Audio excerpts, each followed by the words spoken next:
Une partie du Sri Lanka reste pour l'heure à l'abri des promoteurs, la presqu'île de Jaffna. Le ministère français des Affaires étrangères l'a classée rouge, comme tout le nord-est du pays. Il conseille de ne pas se rendre dans cette zone où l'armée sri-lankaise a combattu les tigres tamouls. Après 1 heure d'avion, nous voici aux abords de Jaffna, ancien fief de la guérilla. Nous avons obtenu un permis spécial auprès du ministère de la Défense grâce à Marie-Caroline Villaume. Elle est chargée de la promotion du Sri Lanka à Paris. Il y a 4 ans, elle travaillait pour une organisation humanitaire dans cette région. Elle y revient pour la première fois. Le décor est assez habituel, ça n'a pas vraiment changé. En 2006, au plus fort de la guerre, elle avait quitté le pays pour des raisons de sécurité. Elle revient aujourd'hui pour évaluer si Jaffna est de nouveau fréquentable par des étrangers. Passées les maisons en ruine, elle découvre un centre-ville qui renaît.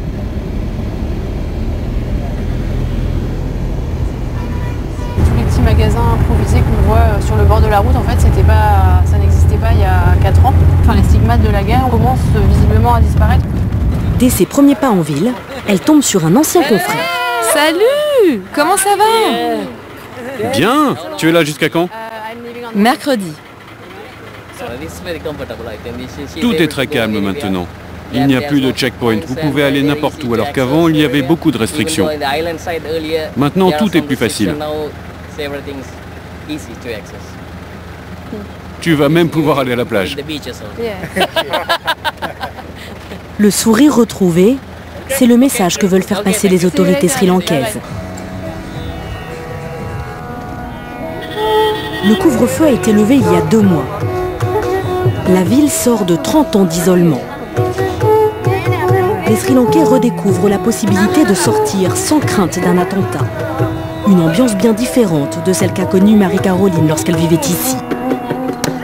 J'ai l'impression que ce qui reste de la période difficile, c'est certainement les traces physiques, les impacts de balles sur les bâtiments, des choses qu'on peut voir, qui témoignent du passé de Jaffna. Mais par contre, j'ai l'impression que dans les mentalités, il y a vraiment quelque chose de très positif, que les gens ne veulent pas se tourner vers le passé, mais plutôt vers l'avenir et reconstruire leur vie, leur maison, leur activité. Et certainement, le tourisme aura une grande part là-dedans. Merci, au revoir. Enchantée.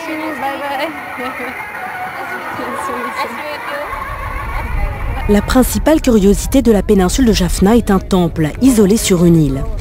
On y accède en traversant un lagon. Ces visiteurs viennent tous du sud du pays. Ils sont membres de l'ethnie singalaise.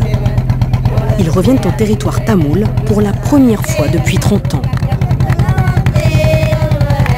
Les femmes prient, mais ce n'est plus par crainte de la guérilla. C'est profond ici, c'est la première fois qu'on va sur l'eau. On demande à Dieu de nous protéger.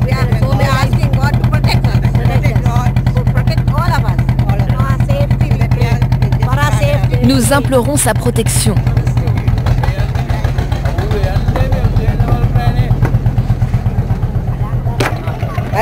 Enfin sur la terre ferme.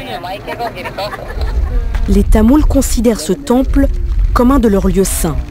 Pendant le conflit, il était inaccessible, coincé dans la zone de guerre. Aujourd'hui, les 2 communautés du pays, Singalais et Tamoul, redécouvrent ce lieu sacré. La visite terminée, le groupe de touristes pique-nique, insouciant. C'est un plat typique d'ici. Venez déjeuner avec nous.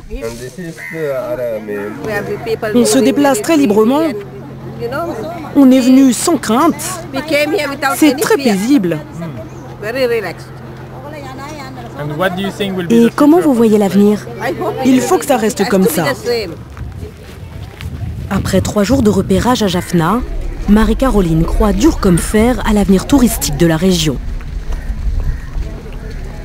Le fait qu'il y ait eu un conflit pendant une 30aine d'années, ça fait aussi qu'on pénètre dans un territoire où le temps s'est un peu arrêté. C'est peut-être justement parce qu'il n'y a pas de touristes étrangers que cet endroit est assez attirant, parce que justement on ne se sent pas vraiment comme un touriste mais plutôt comme un voyageur. Nous terminons notre voyage par une rencontre inattendue. Uniformes impeccables et jeux dans l'eau, pour la première fois de leur vie, des fillettes issues des communautés singalaises et tamoules se rencontrent. C'est la première fois que vous voyez des tamouls? Oh oui, c'est super. Elles sont vraiment très gentilles.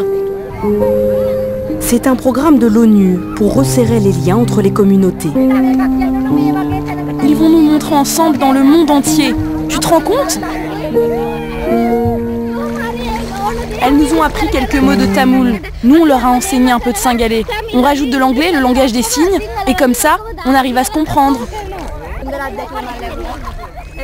Elle est comme ma sœur, une super copine. Good friend. Plus qu'un terrain d'aventure touristique, la mer devient le lieu de la réconciliation. Celle d'enfants de la guerre qui n'ont aucun mal à faire la paix.